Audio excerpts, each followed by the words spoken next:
week there was Premier League football. Yeah. He started with a Chelsea fan when he was doing the... Sterling, which the Chelsea fan got away with it. Chelsea fan got... But by the way, the week before that, you think that's where it started. The week before that, I'm sorry to bring this up, but there was a banana thrown on a football pitch at the Emirates. Yeah. Tottenham Arsenal. Yeah, but this is where I think people need to look inwards rather than looking outwards. Listen. So they will. There was a lot of accusations around, an outrage around the Sterling incident, but no acknowledgement around the banana incident from Tottenham fans at an Arsenal game. And we can all, we was at the Emirates, weren't we? That's right. Yeah. And we can, we can all sit there and kind of, be nice and comfortable and go, well, that's disgraceful what they've done, but and not see what we're doing ourselves, or not seeing what our own people are doing, and calling people out on it. I do want to touch on the media thing in more detail, but I do want to circle back to those two experiences that you spoke about, Troy, because I don't know if it's just how I am as a person, or my background, or I had a similar incident, but probably older, where when I was at college, and I chose to go to college in Bromley.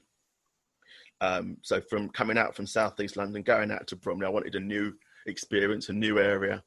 And the people that I was experiencing were coming from, out of Kent. So Orpington, further out. And there was a guy that I met there, and it was like a white guy. And I can't even remember where he lives now, but it was further out, it was far out in Kent, and he came into Orpington, into Bromley, into this college. And I was the first black guy that he'd ever met. And he was open enough to say that, he said, look, you're the first black guy I've ever met. I don't know what I was expecting. I have no idea what I was expecting, but you're a great guy. And we got on really, for the 2 years that we were at college, we got on really, really well. Fantastic. We were good mates and everything, and I like to think that my experience would then set his experience of black people, that, if I'd been a total arsehole and aggressive or whatever, and then that kind of sets his expectations of what black people are like. So that was my first sort of experience of people experiencing black people for the first time.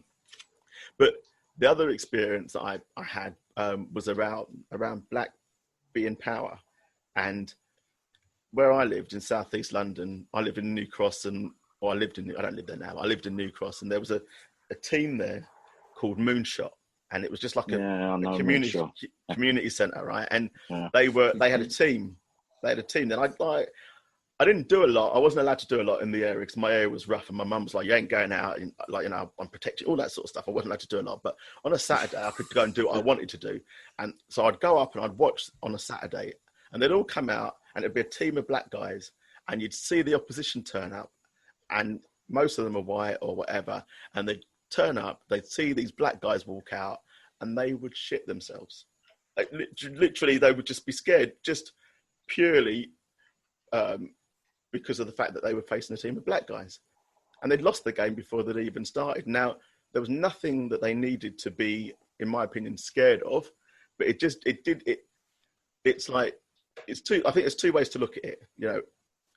Is like, are they looking at it as black as a negative, which they possibly were, but also as a collective, it showed me that, black people as a collective can be powerfully positive, that we didn't have to do anything, but it gave a... Yeah, but powerfully positive to who though, Steve? Just because you've seen a group of, or a team full of black people, what should be the issue there? Well, and it's that negative. You said about black being negative. It's that negative perception that this is going to be aggro, or they're troublesome, or all those narratives that existed and continue to exist is the issue for me.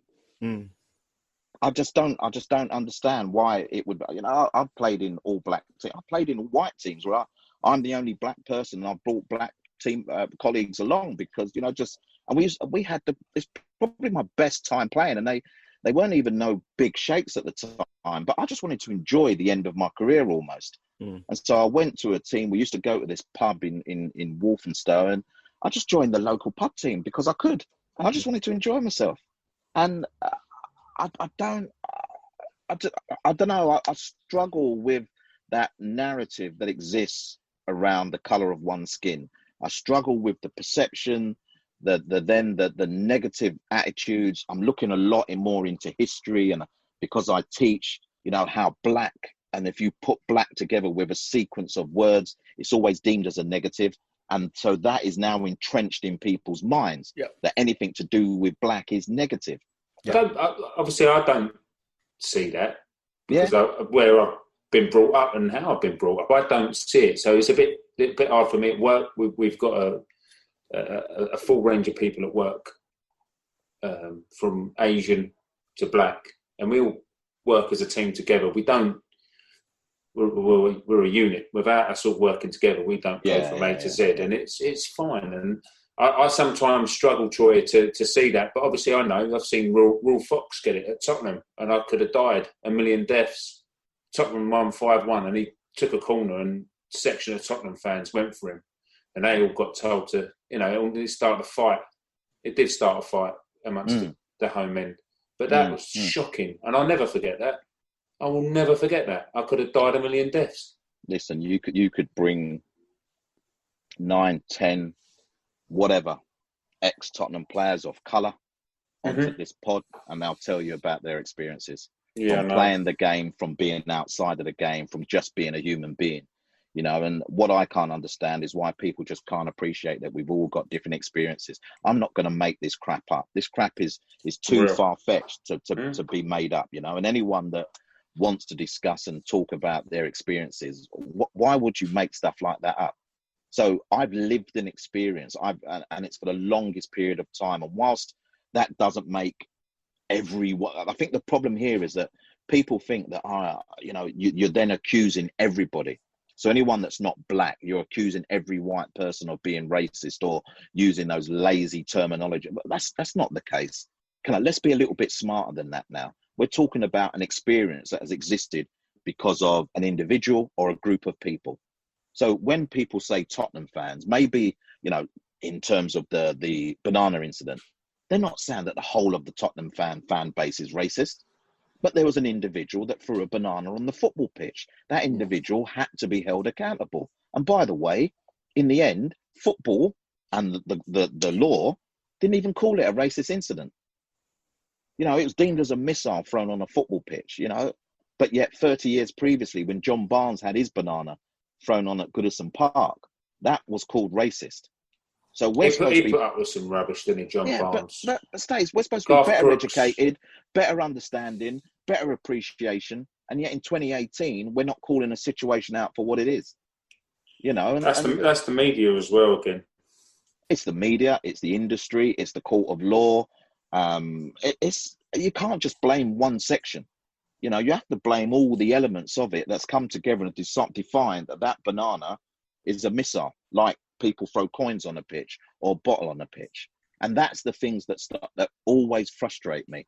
Call it out for what it is, then let's deal with it. Let's deal with it in any way, shape or form that we need to, But when you fail to call things out that are blatantly obvious, because of their connotation, because of the history behind it, then where are we going? Yeah. Let's hope we're not going backwards. Well, I don't want to be going backwards. Well, it certainly feels like that.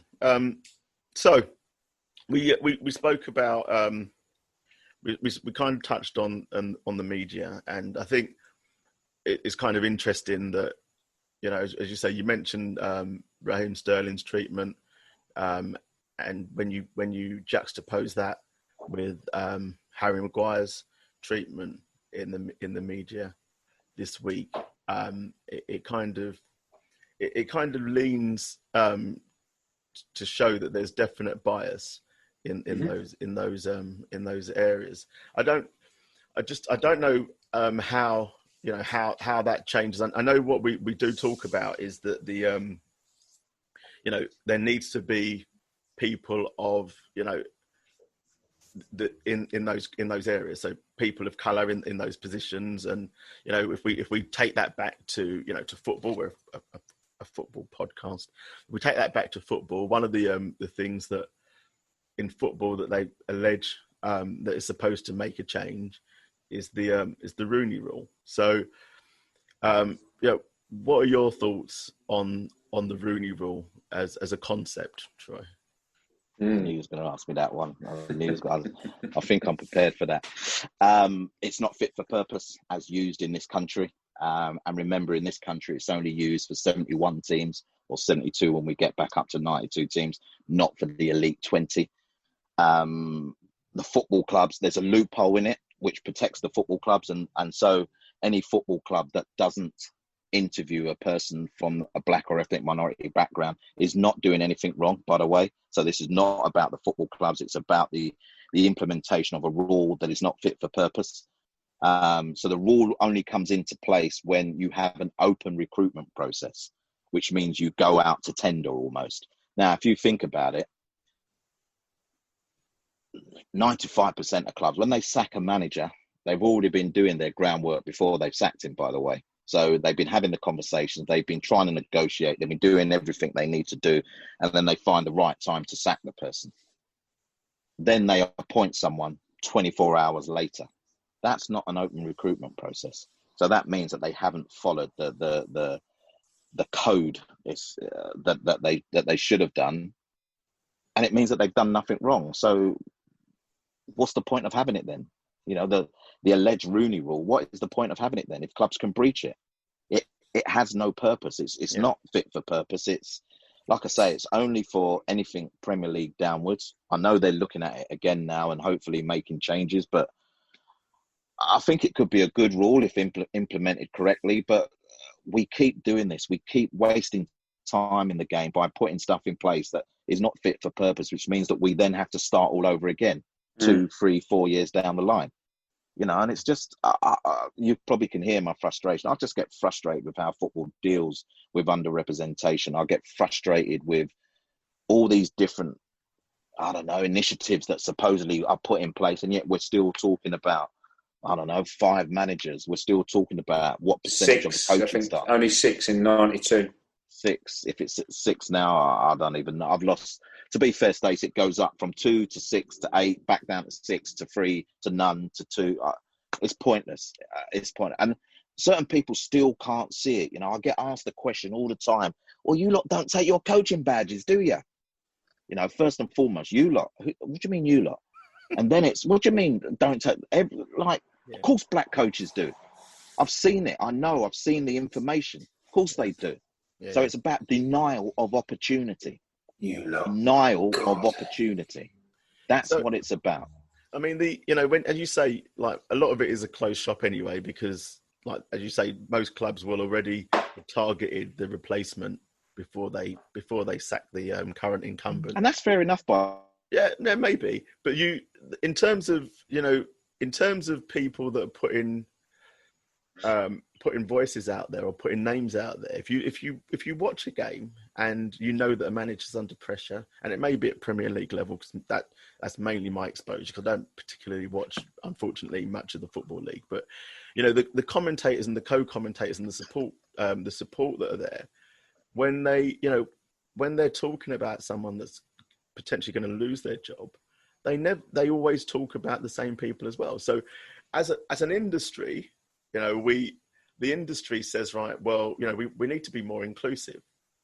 And but Steve, it's a merry-go-round, isn't it? Yeah, exactly. They say, we need to be, but they always, as soon as, Mourinho's, in trouble, then they'll talk about, I don't know, not Allardyce, because not for Mourinho role, but they'll talk about, Carlo Ancelotti, or they'll talk, so it's always going to be the same names. And to that extent, for me, I think I don't agree. I don't think the Rooney Rule is fit for purpose. I wasn't obviously partying to some of the detail that you are, but even from the outside looking in with a rule that is potentially applied correctly, as an organisation, I only have to interview you. I don't have to employ you. I have to. No, exactly. I only have to interview, tick a box, and then I'm going to